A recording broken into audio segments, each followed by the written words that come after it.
One, two, three. But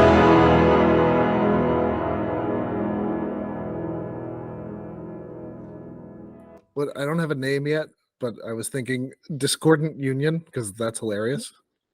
I like it. Welcome to Discordant Union. My name is Micah Weiss. This is Jared Foyer. We have been friends for 35 years. About right. About right. And this is our first effort. And instead of talking about the President of the United States stepping down or the first black woman intersectional candidate to run for president seemingly taking over inside of 3 days, or the opposing candidate for president being almost shot last week, or the many wars that are happening in society in the world right now, such as Gaza or Ukraine, or the ramifications for the geopolitics of it all, or even the Wall Street Journal reporter who just got sentenced to 15 years in hard labor in a gulag. Instead of talking about any of those very important issues, we're going to talk about, at least to start, divorce. And first I want to correct you in that the president was not almost shot. He was shot. Oh, right. He was shot in the ear. Right. He was actually shot. But I've appreciated all the in the place where you'd want to be shot if you had to be shot anywhere. Yeah. But I've appreciated all the conspiracy thinking that somehow we trained up a 20-year-old to time his shot at the exact moment when the president turned his head to look at a shot and just managed to wound his ear. The Blue Anon, it's called Blue Anon apparently. The Blue Anon conspiracy thinking has been disappointing or sadly unsurprising. But anyway, so I thought what we thought we would do for this is to at least talk about our two most recent columns. My recent column came out a couple of days ago, actually yesterday, on divorce, but more on some larger issues in the heterodox community and really what they stand for. I think is part of that story. It's not just about divorce. It's about this emerging movement and what it believes in. And then I think the second conversation should be about Kamala Harris and whether there's cause for hope, alarm, or something in between. That sounds good. All right. Okay. So why don't I start with a little introduction of what led to my decision to write that particular column and what I was trying to do with it. All right. Now you see that you're already in dangerous territory here. Okay. Well, I mean, I'm literally just saying why I wrote the thing, not that I was writing it necessarily about me. Which I will. I will talk about my relevancy to it. Well, okay. So this is the crux of the matter, is that we have this disagreement about how personal these essays should or could be to start out, because, well, not to put too fine a point on it, Jared is currently in the middle of a divorce, and I have been married for 25 years. And with no divorce in sight. So we have particular personal biases that we're bringing to the table of this conversation. But go ahead. You want to introduce it? You go ahead and introduce it, and I'll shut up for a minute. I think that my motivation writing it was informed to some degree by my personal situation, but it really is not about my personal situation that was the underlying position that I really want to advocate for. So anyway, the first is what I wrote in the essay, which is that I have seen a certain congealing of an anti-divorce sentiment that is emerging. Congealing in the heterodox sect, which I think dovetails with some larger orientation around Western civilization, traditionalism, anti-technology. There's sort of a conservative feel, I think, to the movement that is emerging. And so let's why don't we try and define it before we hit the traditional marriage thing. Well, so what is the heterodox community? Well, so what I was saying in the essay is that the heterodox, because I consider I put someone like Freddie DeBurr or Bridget Fetisi Okay, so or I mean, they fit into it. And so I think what I was saying is that this is a movement that stands against ostensibly against social dogma. People on the right push back against the religious right, and people on the left are pushing back against identity politics. And I think that that is probably the common element, that it is advocating for, ostensibly, and this is where I see the fault, for individual choice in the face of social pressure. so you think, well, Freddie DeBoer I don't read, but Bridget Fetisi I do read. Well, anyway, I watch her comedy because she's funny. She is. I think Hamas Girl Summer is one of my favorite things that I've ever seen, and immediately cheered me up when all of the student protests were going down to college campuses, because it contextualized them beautifully and made me, or reminded me, that students don't know anything. No offense, students, and that we don't have to take them seriously if we're in our middle age. So, but what is the heterodox world like? Who is a leader in it? Because if I watch Fetisi for the laughs, and I probably read DeBoer, but I'm not very familiar with him.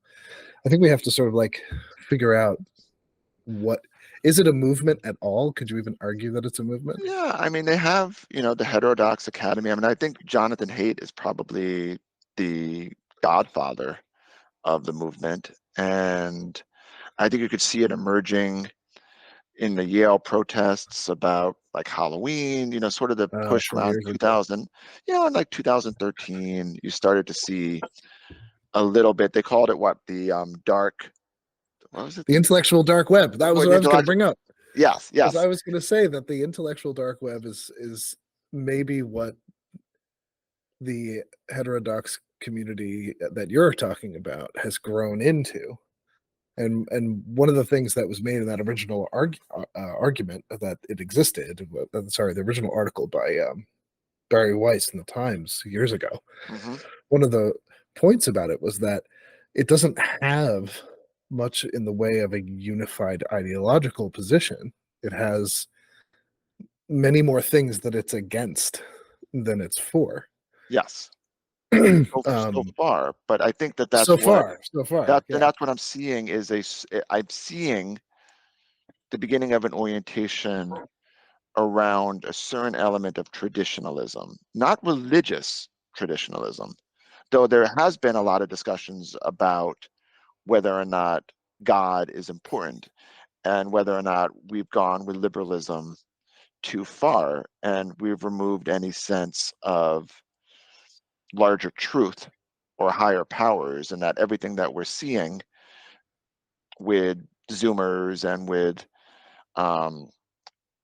identity gone amok is that people feel like they don't have any central organizing principle in their lives. We're leaving people on their own to find purpose, and they're failing at it, and that leads to ridiculousness like Hamas Girl Summer, right? Which is still hilarious.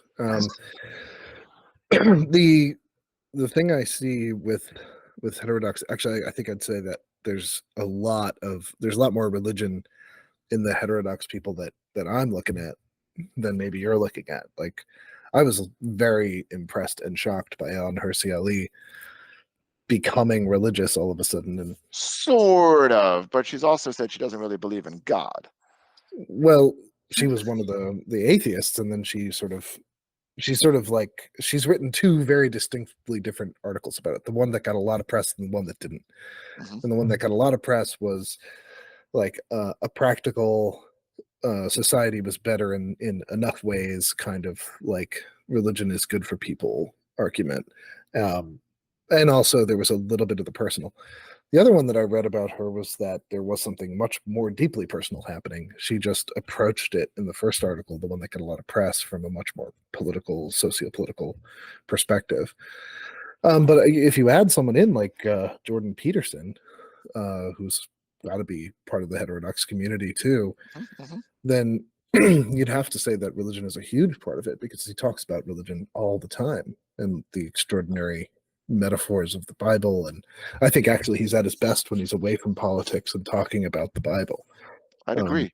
I'd agree that religion is becoming a part of it. I would say that where it pushes back is these are refugees from the religious right and from identity politics. People from the right who do not or are not Christianists, or hater from the, is sort of, from the like not from the Islamic movement. Like I think that there's a push against that type of fundamentalism, but I do see that there is a desire to bring back these core elements. And I think that maybe one of the hopes is that they can do it in such a way that it is defanged and that it doesn't become oppressive the way that on the left identity politics has been, and on the right that Christian fundamentalism in the United States at least has been.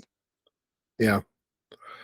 And I think that they make several outstanding arguments about the excesses of feminism, as it turned out, Mhm. towards things like no fault divorce. And I mean, we're circling back to the divorce issue, but the you know problem around divorce, I don't really see with people who, well, I don't know. It's a problem of what's good for.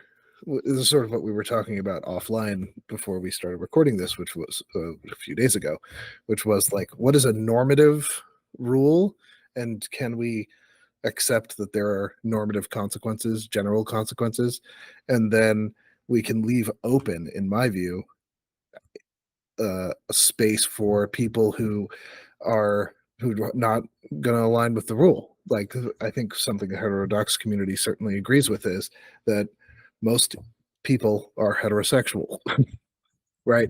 But there are many people in the heterodox community who accept that homosexuals exist and that that's a perfectly acceptable thing. When, if anything, it's nice that there is so much variety in life, you know. So Right. I think with when feminism and the pill and everything else happened in the 1960s, there was a kind of like heady tearing down of all the things, where several, arguably, I guess, babies got thrown out with the bathwater. And actually, you could argue that somewhat millions of babies got. That's really dark, but it's actually true. Thrown out with the I'm gonna bathwater. watch you walk yourself into this trap. Well, it's. I don't think it's a trap. I mean, I think this is true. I think what we did was we didn't fully comprehend the consequences of what all of that was going to mean in the long run. Yes. And I'm not worried about you at all. Well, I mean, I'm always worried about you, Jared, always a little bit, but like not in that sense. Then I'm worried about the normative consequences Right. across society, because if the New York Times had, in the last 6 months, several articles about people celebrating their divorces and their polyamorous relationships and all this other like self-indulgent garbage, which wasn't what you were doing, but it was a Sure. few steps Come on. ticks away from it.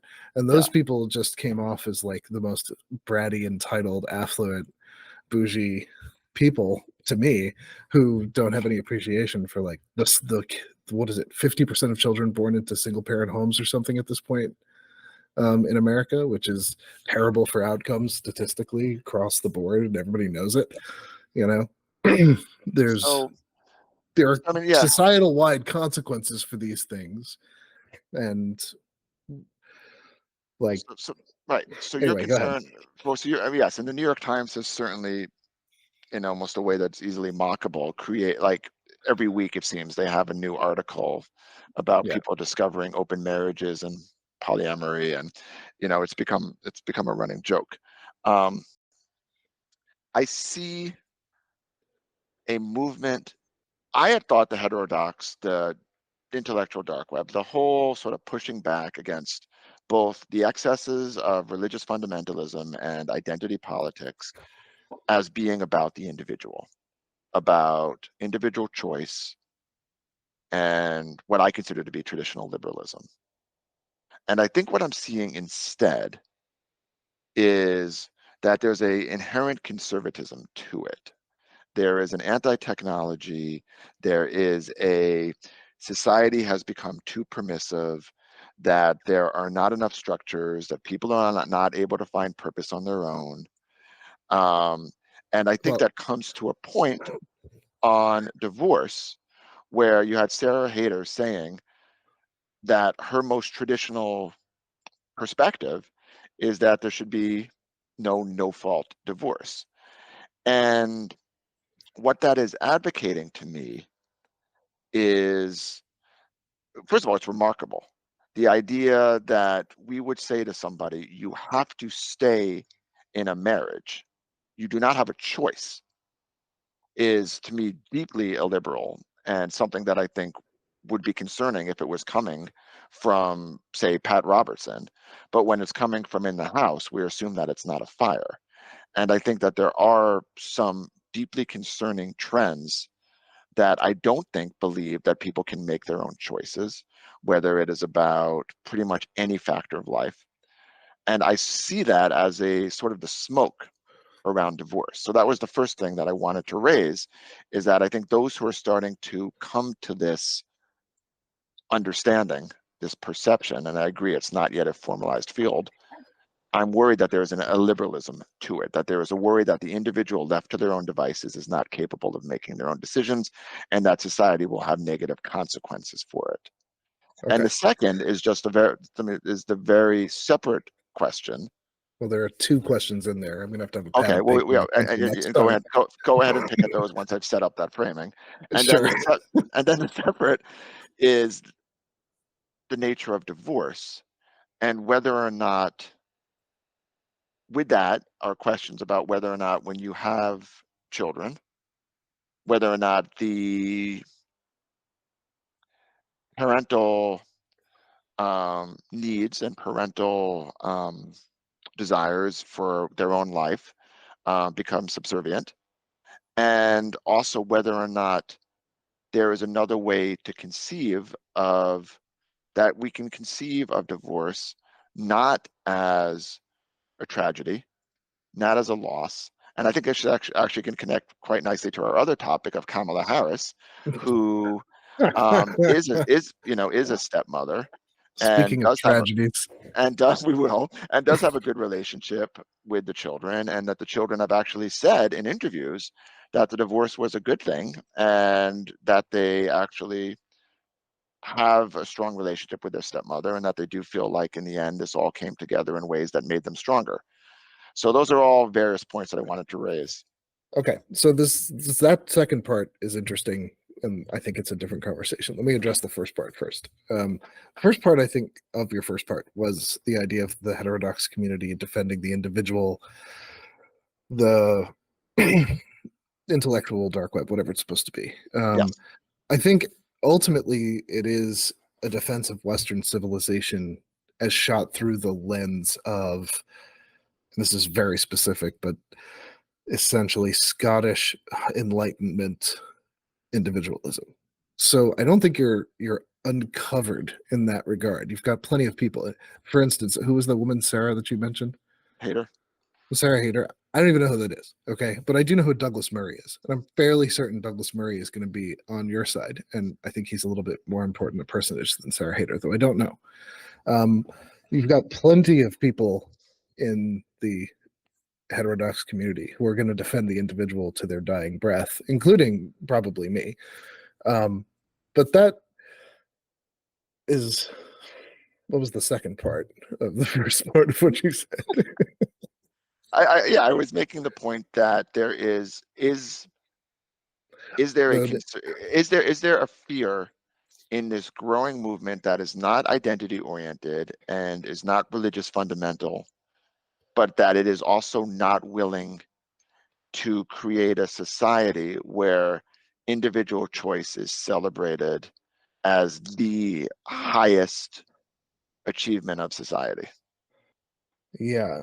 Well, that's an interesting question. I don't know why that would necessarily have to be the highest achievement of society, individual choice. I don't know why that would be true. Um, because people make all sorts of stupid decisions all the time, and I don't know why I'd have to celebrate all of them just because they make You're not celebrating the choices. You are celebrating the agency to choose.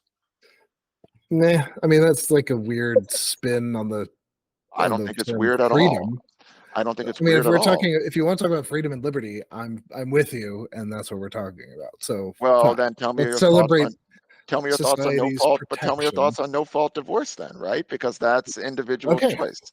Well, divorce itself or marriage itself is a form of social engineering that we have decided to allow in our society, a kind of like special order contract, right? That our culture has decided becomes part of our the way we order our lives because we value it and its effect it has on the family. And I think that I'm sympathetic to, though not entirely convinced by, the argument that that the family unit and its extended regions, like parents, child, grandparents, grandchildren, like as it moves out, that is a building block of our civilization. I don't think that I think it may be conservative to say that is that it deserves certain special privileges and protections in society, such as the child tax credits and various other things that we have engineered in our culture over the last 100 years in order to encourage strong family units. To say that no fault divorce is taking away someone's choice is to some extent true, but when you say that you enter into a contract, you're limiting your own choices. That is also true. So what the government is doing in that situation, or what the civil society really is doing, is they're deciding what the parameters are of this contract that you enter in ostensibly willingly. And if you don't want to be limited in that way, then you probably shouldn't enter into that contract. So what we're talking about is the definition of marriage itself and what that's supposed to mean, not limiting people's choices, because your choices should have consequences. Your choices should have ramifications. If you want to talk about like redefining marriage, like why don't we make the contract every 25 years? You get to renegotiate things or whatever. Like that would be something. No, But I don't mean, think, but that's not, but people can enter, like when I enter into a contract to employ someone's services, and then the person and myself agree that it is time to conclude this contract. That is our individual choice. yeah. And society has arrangements by which it enforces contracts. And when there is contention, society should get involved. But in a no-fault divorce, where you have both individuals saying that they wish to cease the contract, and you are now saying society is going to get in the middle of the individual choices that those people are making, I think that is deeply illiberal. And I think that no, because it's just defining what the contract means. It also reminds me of this Woody Allen joke from like 1968 when he was still doing stand-up, where he'd already been married and divorced, right? Because he was married and divorced like 8 times, right? And don't worry, that last one stuck though. That Sun Yish, really. So Woody Allen, he says something like, "My wife and I decided, we wanted to get a divorce, and we went to see a lawyer about this, and he said that unless you commit adultery, you can't get a divorce." And God says in the Bible, "Thou shalt not commit adultery," but New York State says you have to. Like, I mean, but that's so So that's when you're yes. talking about no fault divorce, though, what you're talking about is something as banal as adultery. Like, are you saying No, to no, me that, no. like, But no given fault of given no a fault. moment, you couldn't have, like, to get a divorce, you can't think that somebody could commit adultery, or at least say That they committed doesn't. adultery, and then But the notion of that, the notion that society gets to say we are going to decide what conditions allow two people to decide to dissolve a relationship that they have entered strikes me as pretty worrisome. And I think we would have issues with it if we but saw it coming from somebody like Pat Robertson. well, sure, but I'm not Pat Robertson. So That's we what have all sorts of that's my contracts like that. point. But we have But that's all sorts of contracts where, like, both people may be out of it, but they're stuck with it. Like, things like that no, happen all the time. we do not. When two people agree to all the arrangements about how they wish to cease a relationship, society gets the hell out of it. But in this case, society, they are saying that society is going to say no. Only if only if you do it, only if something happens in a way that we decide that you are now going to be allowed to break this contract. And again, I don't want to make this just about divorce, but to me that is a canary in a coal mine, that you have an an instinct in this developing movement that people are not able to make decisions on their own. Well, I don't know. I think you have again. I think you have plenty of defenders in the movement of personal choice and personal Maybe liberty. so, I, maybe I so, really maybe don't think so. you have anything to be worried about, because Bridget Fetisi wrote. Remember this too about Bridget Fetisi's essay. Her essay was about, and I said this to you earlier too. Her essay was about being the child of divorce and the ramifications for her A life, child of divorce. Like, which is in should we her capitalize case. that? Yeah, you can, No, we because all shouldn't. you have to. Well, I think you should, because all you have to do is do like 5 seconds of Googling, and you'll find statistic after statistic after statistic about how children of divorced parents have much worse outcomes than children who don't. And it's there's special, the National Institute of Health and the this and the that and the CDC, and, like, it's all over all of the therapeutic stuff that you like more than I do, that, like, one of the things about divorce, the advice that parents are given is instantly put your kid into therapy because it's going to be rough. It's a and I'll look up his statistics if you'd like, It's if you not. really want me to. I'm not But, like, arguing. the downstream effects of this from her perspective were, my life got screwed up, and that's going to affect me for the rest of my life. She wasn't saying we shouldn't have no fault divorce, or at least I didn't read that in the essay. Well, I mean, I bet you would say that. She's But also first of all, already been divorced. but right. So I don't think she was saying that. Let's see. No, she would say with kids, which is what Sarah Hayter was also saying, is when there's kids, not when there's Yeah. no kids, when there's kids. So, two thoughts. First, I think the child of divorce, in quotes, is creating an air around divorce. I think that there are plenty of cases where parents should get divorced, where it is actually better for the children. And it's not just cases where there's abuse or where there's, substantial domestic conflict, but where it is just not a healthy situation. And I think that when we, I totally agree. However, statistically, those are in the severe minority. I agree, but it's not enough to necessarily justify it. but see, the individual agency is enough to individually justify it, because it's That's like your but it's strongest like, argument. but Evan, it's true. Like, you can have a case where you could say Well, that if no, but hold on, if you have the death penalty, it leads to a reduction in crime. And I would still say that you should not have the death penalty, that there are principles at play that, regardless, you can then figure out, how do we mitigate this? How do we create situations where divorce children are supported? How do we structure things in a way that can get at some of those underlying issues? But to limit the human agencies, to me, is to violate a very deep principle that I think is concerning. And I think that's what I was trying to get to. Also, I do believe that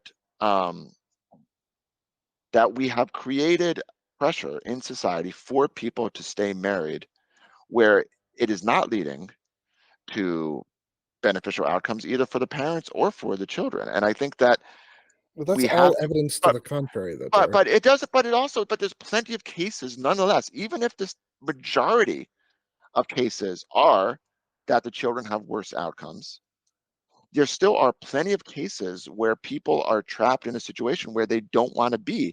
And I do think as a society, we have to wonder, what type of messages are we sending to someone? We're saying it doesn't matter your individual happiness, your individual feelings of fulfillment, your individual feelings towards your life, that has ceased to be relevant. And I don't know if that's the message that we really want to be sending to people. Honestly, well, okay. So this goes back, I think, to my essay 2 essays ago, which was really a speech. Yes. Which is obviously you were trying to take aim at that. I was. At least to some extent. Which is no. Like 100% no, you're wrong, because because your divorce, your agency as an individual, once you have children, you are no longer an individual. You have responsibilities that go beyond yourself. And every social convention and even many of our laws align with that. Like, your children are your responsibility. If you do something wrong, you neglect them, it's your responsibility. As defined. It's your responsibility. Yes.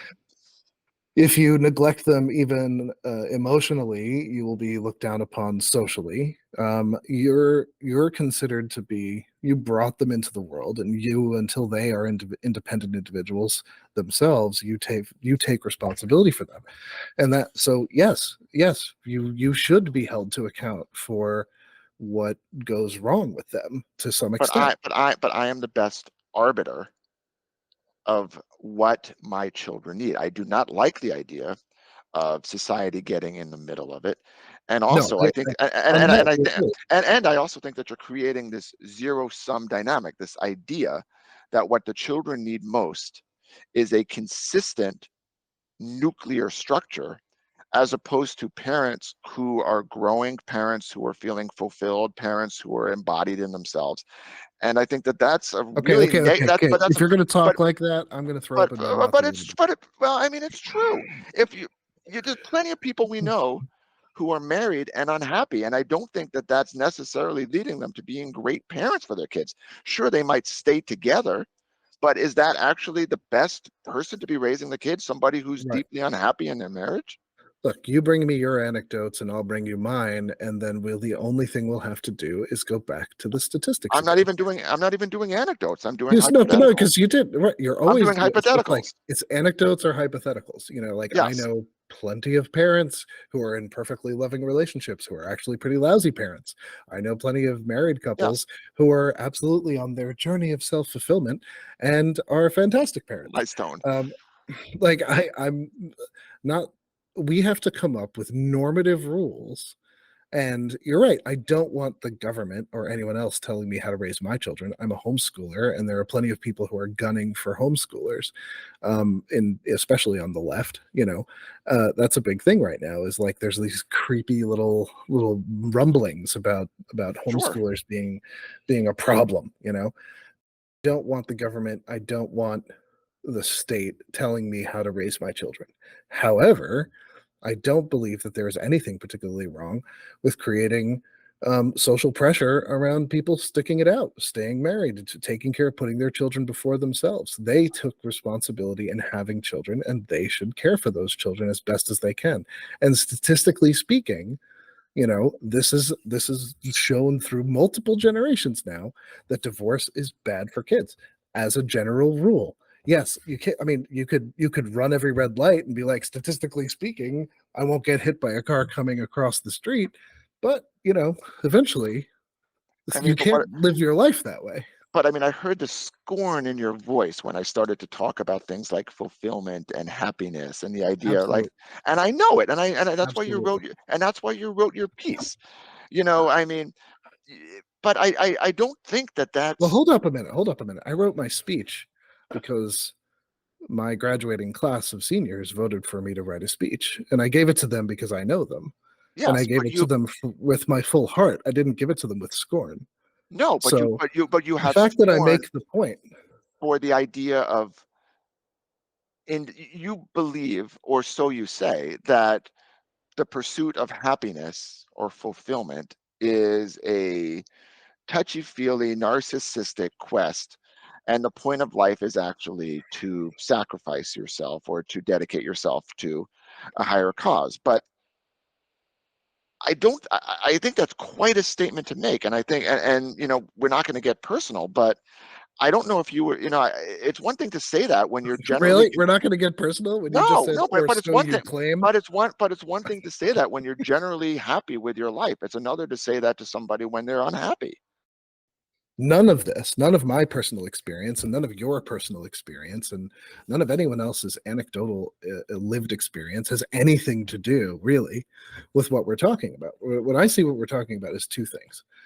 One, the idea of a legal restriction on divorce of some kind, a I think legal you and I. definition of marriage that includes a restriction, at least when children are involved. And the other is the social pressure on people. So let me deal with the social pressure on people. If I say that if you don't like the social pressure on people, too bad. I'm going to keep bringing it because I think it's good for society to normalize lifelong marriages, especially while children are still around. Mhm. So I think that's perfectly acceptable. Social pressure to me is actually how things should get done. I think that like one of the greatest things I ever heard about the United States of America is from Eric Weinstein, who said that the United States of America is the country where you are allowed to burn the flag, but you don't want to, right? And that Right. to me is social pressure, all right? Right. It's also personal conviction. And I don't think that there's anything wrong with encouraging people and discouraging people socially and setting up stigmas and whatever else. And you, of course, are at your liberty to like not spend time with me, which is I know something you're not going to do. But you can, or people like me who are not me. And I have every right to like get yelled at by you and you're like, hey, what are you doing? And then we can have a nice little argument about it and that's fine. But And that's social pressure. so let me follow up on both those points. I agree. You absolutely can, and I feel that there's actually a need for social pressure that supports people getting divorced. I don't think people get divorced on a lark. I think people are afraid of it. I think there's a ton of pressure that's keeping people already in their marriages. Good. And well, no, I think that there needs to be messaging that actually it is not the end of the world, that it is a very difficult decision, and that you are not going to destroy your children, create children of divorce. I think there actually is too much pressure keeping people in marriages and not enough pressure allowing people to have the agency to decide that actually this is not what's best for them or their children. And I think that is something that is not being heard enough and should be heard. And that's what I was trying to do with this particular piece. So we can continue to argue it, and I hope that there will be. I have not seen any columns expressing my sentiment.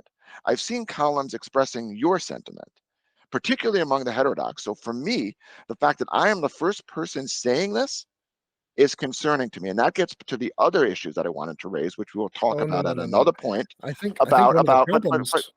but Okay, come, well, let can I me, respond to this past point now? I'd like to just finish, and then you can close it out, and we can go to Kamala Harris. I'll let you get the last word. We're not going to close this out. This is going on. We got things to talk about. You Well, go ahead. people are going to have to listen for 2 or 3 hours of you and I talking. Well, So, I mean, I don't know how much we we can haven't edit even this. gone a full hour yet. I Okay, go know, ahead. but I don't know. I was thinking we were going to have two topics in this conversation, and maybe we're not. Well, maybe we won't. I have lost my train of thought, so go ahead. Okay. Well, simply stated, the statistical evidence is clear enough for your children that you are taking a greater risk, a serious risk, that something will go awry That is with the 5 times development you've of made those that children. point. Yeah, well, because the you haven't actually addressed it head on yet, because the social pressure should in fact be that. It should be like, and I've already said this to you personally, like you are taking of You're great repeating risk here. yourself. Do you want to keep going on this thing? I am saying I understand what the statistics are. I am saying that nonetheless, there is a situation where people are being pressured to stay into marriages that I don't think is desirable for them, for their children, or society. And the fact that I am the only person that I've seen writing this is to See, me indicative of a concern. okay, maybe I can say something that I haven't said yet to that, which is that I think that that's just commonly understood in society right now. I think that is orthodoxy. I think that's cultural orthodoxy right now. I agree. Self-fulfillment, getting a divorce, it being, I mean, it wouldn't be so bloody common right now, despite all the social pressure that Do you that think it's way too common for it to happen. it's For not you to say easy. that this is somehow It's not not supported by because there's society. tremendous pressure to stay married, Micah. Yeah, so? And yet you're still getting a divorce, and the divorces still happen at a rate of 50%? But it's very difficult, and it often does not happen until years later, where people have finally gotten to a point of such misery. I don't think it's so. Anyway, yes, we are dealing with anecdotes. I agree that the statistics. I am not. I mean, we could get into a deep dive about the stats. I am not doing that. What I am saying is that there is a point that should be raised that I don't hear people saying, which is that if you choose to get divorced, it is not necessarily an act that is going to lead to your children's lives being undermined.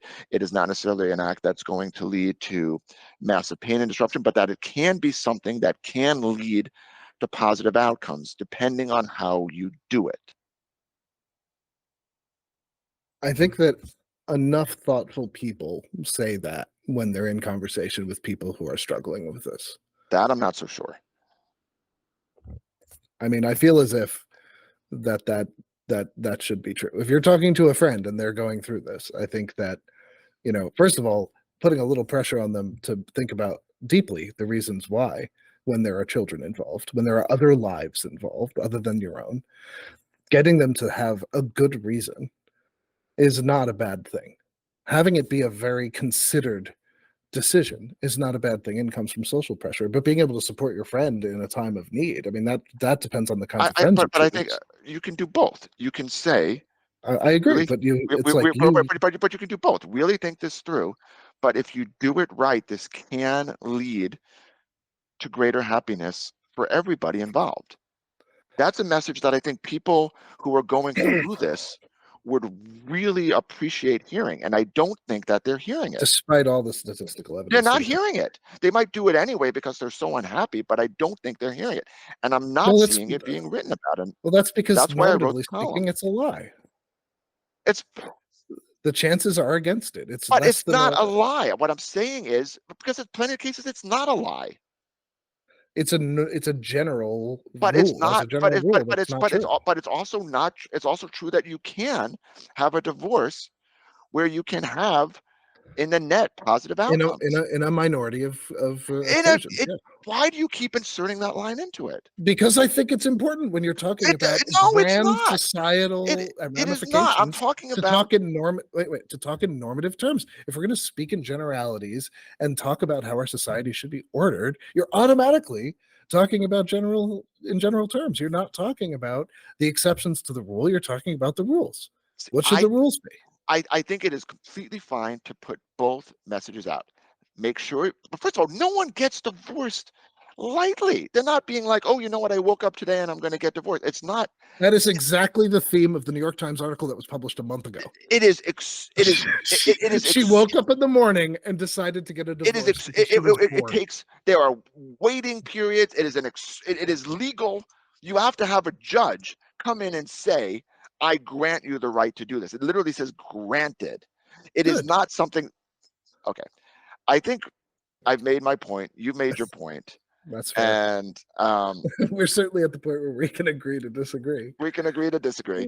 But I do think where we can agree, maybe, is that you don't like the idea of society creating conditions, legal conditions that have to be where you can only get divorced for these reasons. Well, this is a part I didn't actually get to, and I'm very, very hesitant to do it. But my history as a teacher, and it's been almost 20 years. And I didn't bring this up because it's not just an anecdote. It's like a lifetime of anecdotes. It's a career of anecdotes. But like so many of fatherless children, so many of broken homes, and so much pain from the instability resulting therefrom. I am very cautiously, and with some caveats, and maybe as a test run, willing to say that I think no fault divorce is a problem. Is a sort of a problem for people who are living in much more desperate circumstances than we are, mainly because and I think that the welfare state, of course, as per the Moynihan report, is part of this, but I would like to fix that first before I resort to instituting no fault divorce again. However, it was such a 1-2 punch to poor communities to soak them with money that was incentivized by single parenthood, and then create a no fault divorce system all at the same time from completely different wings of the progressive left. That you had feminism, are making pretty good arguments at the time. I thought I probably would have been on their side at the time that we should get rid of no fault divorce, so that women could escape violent men, et cetera, right? Which they always could, but it was always just difficult. And then you have on the other side, you have like LBJ's Great Society programs accidentally engineering a massive decline in, children in poor, impoverished communities being born to two-parent households, to intact families. Like this is such a problem I've seen with my own eyes so many times that it's like I'm almost willing to compromise on that one particular thing just for the good of people who are not Yeah. in my demographic. Like, the one thing that I think that, like, you have resources, and it's like it becomes like a borderline luxury belief at that point. They're not getting married. I mean, those people aren't getting married anyway. So, but it's, to me, but I'm surprised because there's still an inherent principle that it is my life. And if the government is saying, I'm going to keep you married to this person against your will, I'm surprised that you're willing to say, okay. I'm surprised too. Yeah. But I think like the old idea of a no fault divorce was someone has to commit adultery, period, or something like that, or there has to be proof of abuse or accusation of abuse or something like that. I think in the way that I conceive it, and I'm not a legal expert, obviously, it would be looser than the traditional pre-1960s no fault divorce. Like it would be, or no fault divorce. Like, it would be easier than that. But we went in America for, I think the numbers, and I know I hate quoting numbers because I know I get them wrong sometimes, but something like 1940, 90% of Black children were born to intact families, and now it's down to 30%. And yes, it is the 1-2 punch that did that. It wasn't because there's something specially bad at marriage that Black people are or something like that. And now it's happening, of course, to the poor white community, and it's been increasing severely. I mean, these are societal problems that are bigger. And I think that the key, the way I would rationalize it, I'm not sure if it's a rationalization or if it's good political philosophy or not, but is that it's not just the individual involved in this marriage. It is a child as well. So to me, like, divorce should be very, very, very difficult if you have children. And after the children are grown, maybe it becomes much easier. Before children are born, maybe it becomes much easier. And I don't know how that would look. But considering just what I've seen with my own eyes of the statistical majority, which I've been flogging this entire talk, it's hard for me to say that things wouldn't be better. I won't. Yeah, I understand, but I will not. First of all, this is a luxury belief anyway, a luxury situation anyway, because the majority of those cases are children that are not being born into marriage anyway. But there's a reason for that. There's a reason for that that not predates. I would not fault divorce for that, but I would be, the idea that we would create, that society would say to somebody, you have to remain married to this person against your will, is so deeply illiberal. And that, to me, that was the alarm that I was raising about what I see in the heterodox community. It is a fundamental principle to me, in the same way that you could talk about the death penalty or torture or any of the basic inalienable rights of an individual, to basically sacrifice that. To me, I found surprising, and that's what I was responding to, as much as I was talking about the individual situation. That's a point well made. I just think that it gets a little stickier beyond individuality when you. This is maybe a problem with some wings of the heterodox community, is that there is, you forget, and I think this is something we've talked about many times over many years, but and I'm usually on your side on this, but I think we, like hyper individualists, forget that, like, there is no one person.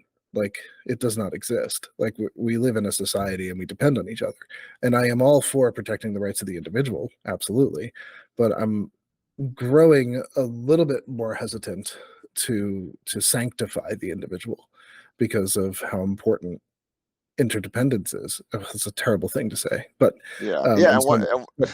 it's like here's something that's very interesting. When that Mary Harrington talks about, and she talks about this on the same terms you do, I think, and I've pointed you in her direction because I think you'd like her. She talks about how, and she brought this up in her book that I read, which is called The Reactionary Feminist, which is hilarious, by the way. And she's hilarious. She talks about how biologically there is no such thing as an infant. Biologically, an infant is a non-entity. It does not exist. It is food for something else. Speaking scientifically, like in terms of evolution, there is no infant. There is only the infant and mother, because there cannot be an infant without mother. Like, it does not exist. It cannot live. It cannot live more than a day. And that made me think a lot more about what an individual really is and what it's supposed to be. And that kind of relational way of thinking could enter into the kind of like hyper individualism that I think that the heterodox community often gets a little, the libertarian community gets really attacked for this, and they should, because the hyper individualism in the libertarian community is almost out of control. And this is sort of like borderline in that area. But like that, the fact that that's about a mother and about an infant, and that's like fundamentally to what I'm talking about too, is as far as like what kind of responsibilities you're taking on and bringing life into the world. I think that's a huge part of this. And that's so. I mean, I think we could even. I mean, this could naturally lead to a conversation on so many other areas of it. For example, abortion. Like human life should be considered sacred by our society, and is in all of our documents, right? And freedom is considered sacred, and there is just a fundamental clash of those two values. And I am not surprised that this is like the greatest of all wedge issues. It's confusing, and I don't think it's got any easy answers. It only has like what each individual person is willing to err on the side of. Are you going to err on the side of freedom? Are you going to err on the side of life? And where do you draw those lines? And and that's when these things get really hairy. It's like you can't always have a fundamental principle that solves a problem, because we don't have all the answers. God didn't tell us when life began, and neither did science, because science doesn't tell us anything of the kind. So it's a confusing issue. So those are the two. So that's why, as much as I was talking about, and I still want to return to the point that I believe there's a deficit of messaging in support of people divorcing that needs to be heard. But I think that there are larger questions in whatever movement is emerging of libertarians, free thinkers, whatever is this new sector, about where the individual rights, do the individual rights end, and I don't know. I don't know if this is the piece. I don't know if there's going to be some pushback around abortion, if it's going to be around drug use. I'm wondering where else we're going to start to see these tensions, but I do see it emerging. And the other thing that I would add is that we really don't have a leader. I mean, I guess, would you say Jonathan Haidt, Barry Weiss has sort of moved off to become like, a mogul? Like, I'm not sure if there's I who's think one of the articulate. reasons why the heterodox community isn't going to have a leader is because it's heterodox. What you have are essentially a group of people who are contrarian enough on the one hand and brave enough on the other to disagree with the popular sentiment. And that's like that doesn't really create a viable But political movement. there's a homogeneity to it as well that I'm starting to see in this emerging support for Western civilization, traditionalism. There's something coming up that is, There's an emerging support of free speech. I think free speech is primary to everything I there. think you're right. I think That's I think, first. yeah, I think that's why. I think you're right. I think that was probably the Plymouth Rock on which this all stood, was free Yeah. speech. What had happened in the early 2010s was that all of a sudden certain speech had been moved onto the third rail. There were things that could not get said. And Yeah. I think that, and a little, what I'm almost wondering is, have we gotten away? Are we starting to fight these other skirmishes now? And are we losing track of the need to protect speech, like as that first principle? And are we going to still hold to that? Or do we feel like we're just going to move on? And one of the things that I wonder about is, like, are there things, has there been enough development around speech, or is it still that there's things that you just can't say, and that is still a battle that should be fought? The whole idea of being canceled is something that I don't know if we have. I don't think we have completely finished with that debate. Oh no, I totally agree with you there. I think well, I mean, we can walk and chew gum at the same time, right? So I think there's every possibility that we could fight many battles on many fronts, um, provided we even consider ourselves as part of that community. I mean, I'd have to say that I'm certainly heterodox adjacent, but I'm not a joiner. So the universities aren't going to have a kind of their own backlash, if ever, if at all, for a generation. They're basically going to be the way they are now for a while because professors are forever, right? So that's a problem. And I think that the heterodox community is pretty laser focused on that as a primary issue. I mean, And the focus on the heterodox academy yeah, itself is about, the you know, universities. It is. policing the police, policing the Well, thought police. yeah, but I think that I do actually believe that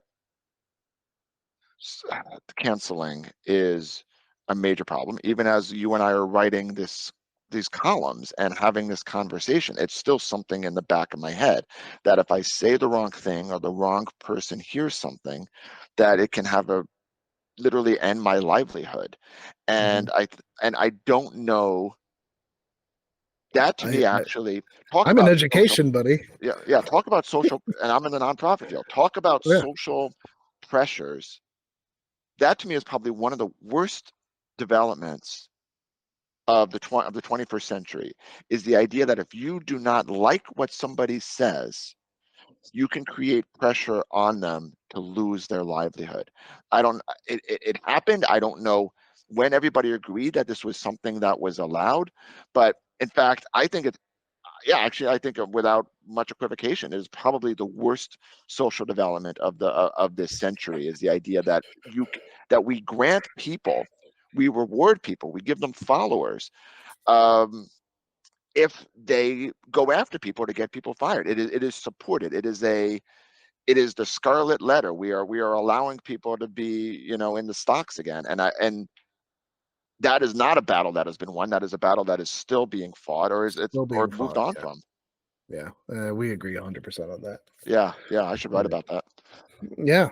So, Well, yeah, stay I safe. think it's important for the heterodox to not keep their eye on the prize. If that's a critique that you have, I'm right up with you on that. I Yeah, think they are.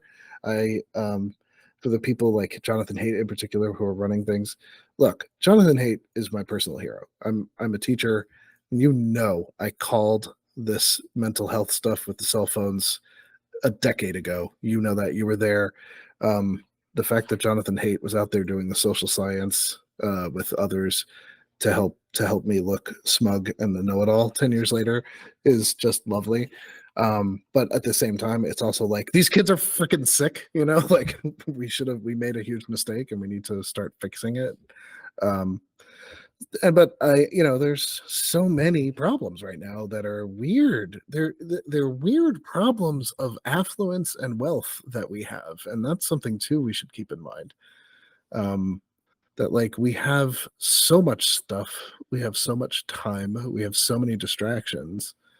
I think one of the things I like about the heterodox, and this is where some of those Jordan Peterson Bible discussions come into play, is that we have. Did you see any of the ARC conference that they had? I mean, I know of it. I didn't watch any of the sections. Yeah, some of it was pretty good. They tried to put a narrative structure around the entire conference, and they tried to put a narrative around narrative itself. That like this idea of life as a story you're living, and that you have to make your life an adventure, and that there's a lot that needs to be overcome in life, that there's a struggle in life. Like it was a lot of interesting stuff, but we don't have to struggle in this society anymore. We have the finances and the capacity to sit around and be entertained and get fat and then ride off into our caskets. Well, I mean, this is what brings never back, having accomplished anything. but this is what brings back to, and then I think we should wind down. This is what brings it back to what I think is a concern in whatever we call this movement, is that can people find purpose on their own when they don't have responsibilities, structures, external elements that orient their lives? Or when you let people, is there such a thing? Like, can people handle too much individual agency, or do people need to live their lives dictated by external forces? And I think there's a very good point to be made that, and I struggle with this because I'm a huge advocate of individual agency, huge advocate, that maybe people really can't handle that, and maybe it's not actually a net benefit for society. I struggle with that, but that might be true. When we were talking about on our trip, we were talking about polyamory, and I made the point that this has been tried before many times and it always fails. It doesn't always fail, actually. It often succeeds in bohemian artistic communities in very small scales. It succeeds in off the beaten path. These they're exceptions to the rule, and they exist where like artists seem to thrive. It's always tumultuous. It's never an easy go, but it's normative within a certain bohemian kind of culture, going all the way back to probably ancient Greece. But I know of different examples in the 20s and the 1880s and Paris, etc. But I think it's important to remember that like very few people are actually artists, right? And in the same sense, I don't know what percentage of people can find their meaning the way whoever does, but most people need this sort of like understanding of community and understanding of what's normal in order to go by. And I don't think that that's a bad thing. I think that that's part of what society is there for. Is we're there to help guide each other as we make our individual choices. The point that I'm starting to struggle with in my valuation of what's important in society is that the thing that I want, and this can even bring it back to the divorce discussion, the thing that I want of there being individual agency might not in the end be good for society, that people are not able to create meaning for themselves, and that they need external, whether it's God or whether it's social structures or whatever it is, that people are not able to do it on their own. Well, isn't that the American experiment in a nutshell, though? I mean, isn't it? I don't know, maybe. I mean, that's trying to figure out if we can still create a community without all Yeah, being the same X, Y, or Z thing. yeah, no Like blood from and the soil. very beginning, it was the Yeah, same thing. And it yeah, was like, can we be a nation of ideas yeah, rather than a nation of blood? yeah, And that's yeah, a fascinating experiment. And so far, like 247 years later, 48 years later, we're still here. You know, there's an I'm getting a election little, coming up. it's getting a little hairy, but Getting a little hairy here and there, but we've had hairy times. We've had civil yeah, wars. I think yeah, over it this was, issue, we had yeah, civil yeah. wars. We would have seen if, So, speaking of that, that conspiracy, if Trump had not turned his head slightly, we would have seen exactly how strong our oh, that would national have been, bond really was. yeah, that would have been really scary. Let's just, yeah.